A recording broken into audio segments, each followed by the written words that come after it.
Chapter 5. Jack drove up the driveway to Adam's ranch house and sat there a minute, listening to the rain beating heavily on the windshield. He was desperate to talk to his brother. He really needed to gain perspective on this whole situation with Bella. Earlier, when he had texted Adam to ask if they could talk, he was relieved when his brother mentioned he had a free evening. Jack opened the truck door and ran up the front steps in an effort to avoid getting wet. Al opened the door with a grin. "Come on in, Jack, before you get soaked." She waved him inside and closed the door. "Hello, Al. You're looking good." Jack glanced at his sister-in-law's ever-growing belly. "I appreciate you being nice about it, Jack, but I know I look like a beached whale. I'm really looking forward to when this baby is finally born." Al rubbed her back with one hand. "But enough about me. You're here to see your brother. Follow me. Adam's in his office fixing some bugs on his new software program." Al opened the door to her husband's office, and Jack followed her inside. "Adam, look who stopped by to see you." Al spoke, and it wasn't until she touched his shoulder that Adam looked up. He got up, kissed his wife, and stepped out from behind his desk to give his brother a quick hug. "Jack, it's always good to see you." "Thanks, Adam. You too." Jack paced the room, looking at the growing collection of horse racing trophies that lined the front of the bookshelf. He picked up one of them, tracing it with his finger. "This is so great, Adam. Grand would say you're living in high cotton." "It is great. Al's horse has been doing well. The trophy you're holding is last month's win." Adam came and stood beside him with his hands in his pockets. "It must be hard on Al not to be riding justice for these races," Jack commented, remembering how Adam's wife loved riding her horse. "It is difficult, but Al knows that as soon as the baby's born and the doctor says it's okay for her to ride, she'll be able to ride justice as much as she likes." Adam thumped Jack on the back and walked over to the large window that overlooked the barn and racetrack. "Riding justice again will make my wife real happy." "I'm sure it will, Adam." Jack stood next to his brother, his thoughts still on Bella. "But you're not here to talk to me about horse racing. I can tell something's troubling you." Adam stared at him for a long minute, knowing him well as only a close brother could. "I need the advice and approval of my big brother." Jack leaned his shoulder against the wall, his hands in his pockets. "Let's be honest, Jack. You've never been one to seek out the approval of others." Adam walked over to the countertop and started a fresh pot of coffee. "Even when we were kids, you were more about jumping in head first, or pushing the rest of us to do what you wanted." Jack walked over to the leather couch and sat down, sighing. "Well, it looks like I might have done that again. Only this time, I don't know if I pushed too far." "Sounds serious, Jack. What happened?" Adam walked over and sat on the couch across from him. "I told Bella that the only way she'd get her dad's contract would be if she married me, but then I took it a step further." Jack leaned on his elbows, toying with a pen. "I sort of convinced her it was in her best interest to marry me and live at the house. I offered to provide a nurse who would give full-time care for her dad, and she would receive $1 million if she would agree to a marriage in name only for 1 year. That does sound somewhat familiar." Adam stood to his feet and poured each of them a cup of coffee, setting the mugs down on the coffee table. "What can I say? I learn from the best." "What did she say?" Bella thought about it for a minute and then asked for more time to think about it, but she didn't look too happy. "When I first suggested a marriage bargain, Al wasn't too happy about it either." Adam took a sip of coffee. "But at the time, getting married was something that helped both of us." Jack expelled a breath. "That's true for us too, but I don't know, Adam. I might have pushed too far this time." Jack rubbed the back of his neck. "Bella might not trust me at all now." "And that would bother you, Jack?" "Of course it would. If we'll be working as a team on this design project and living day to day in the same house, we need to have at least a basic level of trust and friendship between us." Jack peered up at his brother, who wore a slight grin. "What?" "Jack, if you care about Bella's feelings like you obviously do, then you'll do what's needed to talk things out, so you can learn to trust each other." "I'm not very good at that, I'm afraid." Jack gulped the rest of his coffee and stood up to take his cup to the sink. "I've been hiding in my cave ever since Alan and the baby died. I don't think I would even know where to begin." Adam walked up to him and, facing him, put his hands on both shoulders, looking him in the eye. "Start by choosing to listen more, Jack. Demand less and put her needs before your own." "Is that something you've been learning this past year?" "Not always easy to do, but yes." "Adam, I'm afraid I might not be too good at that." Jack looked out the window as he thought about how he could do that better with Bella. "You don't need to be perfect, Jack. You just need to try." Jack walked to the door before he turned to face his brother. "You're a good man, Jack. Now you just need to help Bella see that." Adam's steady gaze held a knowing gleam that made him squirm a little inside. Jack breathed a long sigh as his hand gripped the doorknob. Sending a shadowy smile Adam's way, he nodded and walked away deep in thought. He would try to take his brother's advice, but he didn't know how. A gnawing that began in his belly worked its way up, the jagged edges slicing his throat. Jack had a feeling that changing his ways would be just as impossible as a leopard changing its spots. But he decided he was willing to try. Bella's stomach was in knots as she watched Jack's truck disappear in the distance. Turning, she walked inside the house and leaned her head up against the back of the door. Stunned by Jack's condition for her to take over her dad's project, she stood motionless, trying to take it all in. Pacing back and forth in the kitchen, she searched to find the right answer. All she'd wanted to do was help her dad. Jack had finally agreed to let her take over the lead design on this project, but then he'd added those conditions. The first one, living at Jack's house, she was fine with as long as she knew her dad would be cared for. But the second condition, that she agreed to a marriage in name only, sent her reeling. Pouring rain pelted the kitchen window, mirroring the pounding in her heart. Desperate to talk to someone who would understand and help walk her through this, she thought of her best friend, Al. She had gone through her own struggles and marriage of convenience to Jack's brother Adam. Finding her smartphone, she dialed her friend's number. "Hey, you. How are you feeling?" "Bella, it's good to hear your voice. And to answer your question, I'm a little tired, but I hear that's normal when you're 8 months pregnant." Al chuckled lightly. "Anyway, how's your dad doing?" "He's on the mend. I'm grateful he's alive." "I'm so glad, Bella.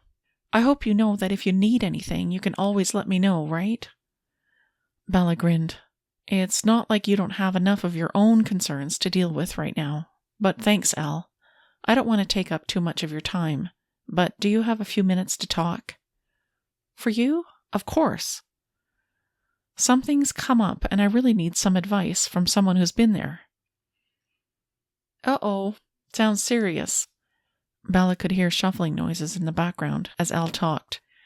"I'm just going to find a quiet corner to sit down and put my feet up." "Okay, let's hear it." Bella twirled a strand of hair and began telling Al the conversation she had with Jack. "So I don't know what to do. Jack offered to pay for a live-in nurse for my dad if I agree to live at his house and take over the design project. I could do that, but it's Jack's second condition that's got me really worried. He wants a marriage of convenience, and I don't think I can do that." That has a familiar ring to it." Bella heard a soft giggle on the other end of the phone line. "Al, this is serious. This is my life we're talking about here." "I know, Bella. I'm sorry." The regret in Al's tone took away the sting of her laughter. "It's just ironic that a marriage in name only is your dilemma now, much like it was mine a year ago." I agree. Bella expelled a slow breath. I'd do anything not to be forced into this contract with Jack right about now. I get it. I really do, Bella. But if you think about it, if Jack wasn't in the picture right now, you'd still need to find some sort of work. Bella knew that was true. As usual, her friend helped her put things in perspective. Elle continued, And it sounds like Jack's offer will definitely pay for all of your dad's medical bills, and you would have constant nursing care for him. At least that would be a burden off your shoulders. Bella expelled a long breath. Yeah, I know you're right. There was a long pause until Elle spoke again.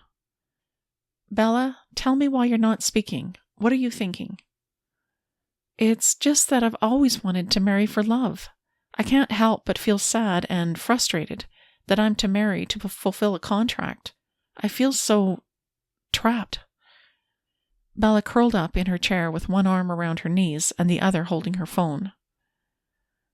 Bella, it only feels that way right now. Remember, it's only for a year. Then you'll have your freedom back. Not to mention your father's medical bills and the mortgage will be paid. Elle's words had a much-needed calming effect. That would be a big relief. Bella stood up and came to a decision. Okay, you're right. It looks like the pros outweigh the cons by a long shot. I'll tell Jack I'll marry him. For what it's worth, I feel like you're making a good decision, Bella. I just feel nervous and scared about the unknown part of my future, Elle. You'll be okay. Elle's words brought comfort. Deep down, Jack's a good man. Try to be patient with him and do what you can to see past his gruff exterior.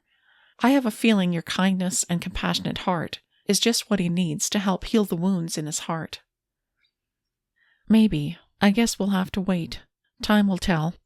Thank you, Elle, for helping me see this marriage contract in a better light. Bella could hear her friend's loud yawn over the phone line. I'm here to talk to you any time, my friend. To bed with you, Mama-to-be. I'll talk with you later. Bella waited for a moment before disconnecting the call. Out of habit, she made tea, feeling very alone as she sat down at the table. She would need to check up on her dad tomorrow to see how he was doing. Tomorrow. Her nerves did a somersault as she reminded herself tomorrow was the day she would say yes to Jack's proposal. Her breaths grew quick and panicked, and she took another sip of tea to calm her nerves. She thought of how abrupt Jack could be sometimes when he spoke. Patience wasn't her strong suit, but she would need to take Elle's advice and try to be more understanding of Jack. Bella had a feeling it would take a lot more effort than she realized. Bella awoke the next morning to the bright sunlight slinking through her bedroom window. Turning to look at the clock on her nightstand, she saw it was almost 8. Panicking, she jumped out of bed. Jack was going to show up at her door soon. She found her jeans and threw on her favorite yellow sweater. Brushing her long dark hair, she swept it up in a ponytail, leaving a few wisps spiraling down to her ears. Bella had just reached the kitchen when there was a loud knock on the door. Opening the door, her mouth fell open for a moment. Mason stood there waiting, hands in his pockets. "Hello, Bella." After Bella had sufficiently recovered from the shock of seeing him there, she responded, "Hello, Mason. I'll step outside." Bella slipped on her shoes, grabbed a sweater jacket, and stepped out onto the porch. There was no way she was going to invite Mason inside her dad's house. She would hear what he had to say in the wide outdoors in full view of anyone who would happen to drive past their house. "So why did you stop by, Mason?" "Bella, is that any way to greet your old friend?" Mason leaned close, whispering in her ear. In her hurry to escape being anywhere near him, she almost tripped. "I'm just surprised to see you here." "I stopped by because I heard about your dad. How's he doing?" "I was able to talk to him this morning. He's doing as well as can be expected." Bella crossed her arms over her chest, wondering at his unexpected concern. "That's good to hear, but I'm sure it doesn't help to have all these unexpected medical concerns or bills." Mason stepped a little closer, his head cocked slightly to the side. No, it doesn't help, but we'll figure it out. Well, I'd like to help. I'm able to now that I've been chosen for this new job. New job? Bella hadn't heard of anything new, but she was convinced she was about to get an earful. Didn't you hear? Just last week, I was elected to serve on the Paradise Lake Town Council. The Wolf brothers used their considerable influence to sway votes in my favor. Mason's smug tone of voice and the way his body swaggered grated on her nerves. I didn't know that. Congratulations. Don't you see, Bella? Now that I have this new job with great pay and benefits, we can get married. I remember you used to talk about getting married someday. Now we can.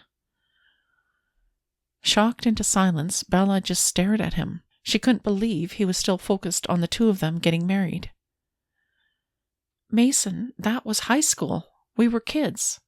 Bella sighed, still not quite believing they were having this conversation again. I've changed since then. I don't want to marry you, Mason. I'm sure there's some other girl just waiting for you to sweep her off her feet. Mason stepped closer and gripped her shoulders. She tried to step back, but he held her firm. Bella, I'm not giving up. One way or another, I always get what I want. And this time, I want you. At the sound of gravel crunching under truck tires, Bella turned to see Jack's truck coming up the driveway. For once, the nearness of Jack made her sigh in relief. She turned back to Mason and decided it was time to be firm. Mason, I'm afraid you're too late. I've already agreed to marry Jack Stevenson. It was true, although she hadn't told Jack about her decision yet. Mason's lips drew together in a thin line and a tic formed along his clenched jaw. His fingers gripped her shoulders even tighter. You'll be sorry you chose Jack over me, Bella. You're hurting me, Mason. Let go of me. Bella tried to pull away, but Mason held her firm. Strong fingers dug into her skin, and she winced in pain. Suddenly strong arms reached out and grabbed Mason, pulling him swiftly off her. Bella won't be sorry. It's you who will be sorry, Mason, if I ever see you manhandling my wife-to-be again. Do you understand? Jack's deep voice thundered, tight lines forming around his mouth. A sigh of relief flooded Bella as Jack stepped up to protect her. He'd called her his wife-to-be. Instead of feeling anger, an odd shiver of anticipation rose up inside her, causing her skin to prickle with awareness. She stiffened at her body's betrayal. How could she feel that way when the last thing she wanted to do was marry Jack? Mason shook himself free from Jack's grip and backed away. I can see why they call you the Beast, Jack. You're just ugly all around. You might be marrying Bella, but it won't last. Who could stand to be married to a monster like you? Hurrying to his truck, Mason got in and spun his truck tires as he drove away. His tires spit out gravel, leaving a heavy dust cloud from his swift departure. Bella was horrified at Mason's parting shot.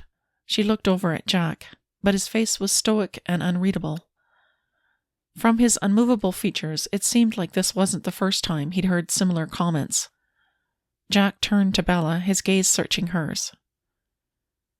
Are you all right, Bella?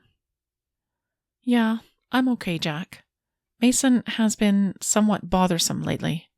Bella let out a nervous laugh, looking away from him for a moment. Jack studied her for a moment longer. Well, let me know if he bothers you again, all right? His concern warmed her all over. It annoyed Bella that somehow this man had the ability to affect her. She needed to divert his attention away from her and onto something else. She pulled at the long sleeves of her sweater, her gaze moving up to his. I'll let you know, Jack. But meanwhile, I'm hungry, and you promised breakfast. Should we get going? Of course. Jack put his hand on the small of her back as they walked to his truck. Warm tingles raced up her spine at his touch. Opening the truck door, he held her hand to help her inside. He hurried to the driver's side and drove off her yard and onto the highway. Soon they were driving up the mountain road that led to his house. Mrs. Potter, my housekeeper and cook, will be happy you're hungry. She's made a big breakfast. Bella's nerves were ragged by the time they stepped into Jack's mansion on top of the hill. The size of his house was immense. It could easily pass for a hotel, at least that was Bella's impression. The last time she'd been here had been for the dinner, but everything from that night seemed to be a blur in her memory because of her father's heart attack. Today, as she walked into the house, she was able to appreciate the beautiful log walls, the massive windows, and skylights that made the room so sunny and cheery. They were met at the door by Jack's large St. Bernard dog. The huge furry friend ran up to Bella, nearly bumping her over. "Brahms, where are your manners? Not so rough with the lady." At Jack's firm voice, his dog groaned loudly, bending low and stretching his paws out on the floor. "Brahms, you're so big and adorable. Come give me a hug," Bella whispered as she bent down, rubbing behind his ears. Jack's dog sat on his haunches and licked Bella's cheek as she wrapped both arms around him. "Well, you've certainly made a conquest of Brahms. He's never been so friendly to someone he doesn't know very well." Bella stood to her feet and sent Jack a sheepish smile. "What can I say? I really love dogs, and Brahms is amazing." "Traitor." Jack bent down and whispered to his dog before he stood up. Turning towards Bella, a half-grin lifted the corners of his mouth. Bella giggled. She found it funny that Jack felt his dog had betrayed him by liking her a little too much. "Shall we?" Jack offered his arm, and she slipped her hand in the crook of his elbow as they walked toward the back of the house. Soon they arrived at a small but sunny breakfast nook beside large windows that delivered an incredible view. Jack's housekeeper carried large covered plates and bowls and set them on the wooden breakfast table. "Mrs. Potter, I'd like you to meet Bella Campbell." Jack spoke to a short, gently rounded woman with gray hair and blue eyes. "Miss Campbell, I hope you like the breakfast." Mrs. Potter's smile lifted her rosy cheeks. Bella nodded. "Mrs. Potter, I'm sure I will. Thank you for putting together such a beautiful meal." Jack pulled out a chair for Bella to sit down. Her stomach was doing flip-flops as nervousness got the better of her. Staring out the large picture window, she hoped to chase away her jitters. Wiping her clammy hands on her jeans, she tried to forget about how uncomfortable she felt being here in Jack's home. But since her conversation with Al last night, and her decision, it seemed she would need to get used to it. Inhaling a quick breath, she stared in amazement at the beauty of the view. In the far distance, she saw the whole valley of Paradise Lake and the huge lake beyond. Green hills and valleys with an abundance of trees lay between Jack's mountain and the small town below. Closer to Jack's house was a large backyard that boasted of a swimming pool and a tennis court, which was surrounded by beautiful multicolored roses and other perennial flowers and shrubs. "You like?" Jack's deep voice interrupted her reverie. Bella turned to see Jack's steady gaze on hers. "It's really beautiful, Jack. You seem to have created a wonderland of beauty right here in your own backyard." "To be fair, I have a gardener that comes 3 times a week. He does most of the work that the rest of us just get to enjoy. That being said, I do love to surround myself with beauty." Jack's gaze focused intently on her, "which brings me back to you." Heat formed in her neck and shot up to her cheeks at his words of appreciation. She toyed with her fork and spoon while she waited for him to continue speaking. "I'm eager to hear what you've decided about our conversation yesterday, Bella." Jack's steady gaze caused her to shift uncomfortably in her chair. Jack was talking about marrying him. He was offering her a way to pay off all their debts. It would be like a fresh start by the time the year was over. Not only that, but after this morning's fiasco with her ex-boyfriend, she was convinced she'd be better off if she was somewhere where Mason wouldn't be able to corner her or ask her to marry him. For the peace of mind it would bring her dad, she could do this. She would marry Jack. She would sacrifice her dreams for her dad. It was the least she could do for the wonderful man who had raised her and who had sacrificed so much for her. Looking back at Jack, she nodded. I can't believe I'm saying this, but yes, I will marry you. But I have a condition of my own. What is it, Bella? Jack's brow furrowed and the lines became more pronounced on his forehead. Since this is a fake marriage, I'm asking that somehow we let my dad and your family believe we got married because we fell in love. Her cheeks turned pink as she voiced her thoughts out loud. Bella bit her lip and nervously picked imaginary lint from her sweater before she looked up at him. Agreed. Jack reached over and caressed her hand. And I hope you don't mind if we don't invite that boorish lout who was manhandling you earlier today. Jack shook his head from side to side as a heavy sigh escaped his lips. I agree. I really don't want to be anywhere near Mason again. Bella sent him a half-smile. Good. Now that we have that settled, there's only one thing left to do. Jack stood to his feet and walked a few steps to where she sat at the end of the table. Bending on one knee, he reached for her hand and looked up at her, a gleam in his eyes. Bella Campbell, will you marry me? Bella was frozen for a moment as she saw Jack Stevenson bending on one knee in front of her. For a moment, her imagination rushed ahead, as if pretending this was a romantic proposal from a man who loved her, before she gave herself the harsh reminder that this wasn't real. This was only a fake marriage. Bella slowly expelled a breath. Yes, Jack, I will marry you. Jack reached into his pocket and pulled out a beautiful diamond ring. It was a large marquise style with many tiny diamonds surrounding it. He gently slipped it onto her ring finger. Holding her hand, his gaze raked her face, studying her for a full minute before he stood to his feet. For a moment, she could have sworn she saw fear in his eyes. Bella shook her head, realizing her imagination was getting her in trouble again.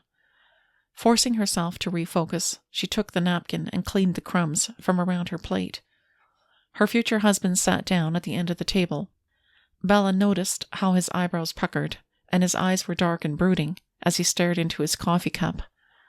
Looking once more at the shiny engagement ring, she turned towards her husband-to-be. I've never had anything so beautiful, Jack. Thank you. Well, now you do. Jack's sudden abrupt tone sent Bella's thoughts whirling. Questions rose in her mind. Why couldn't he accept a simple compliment? It dawned on Bella that maybe by marrying her, Jack was reliving painful memories. Sorry, Jack, for being so thoughtless. I forgot about the fact that this day must remind you of marrying your first wife. Bella's voice shook a little as she peered over at Jack, only to see him gulp down the rest of his coffee. He shifted uncomfortably. Don't worry about it, Bella. But if it's all the same to you, I'd rather not talk about that right now. Without warning, he stood to his feet and ran a hand through his hair. Shall we talk about the other part of our contract? Bella stood to her feet, her legs wobbly with the sudden change in Jack. He had began to open up to her and just as suddenly put walls between them. Sure. He turned, waiting for her. Walk with me, and I'll show you to your new office. Bella stayed close to Jack's side as they walked. She was awestruck by the sheer size of the house. It would be really easy to get lost in a house this big. As they walked down the hallway in the west wing, he pointed out the library and the conservatory, which she had already seen last time. My office is next to the conservatory. At the end of the hall, your bedroom is across from my own. Heat rose up in her cheeks at his announcement.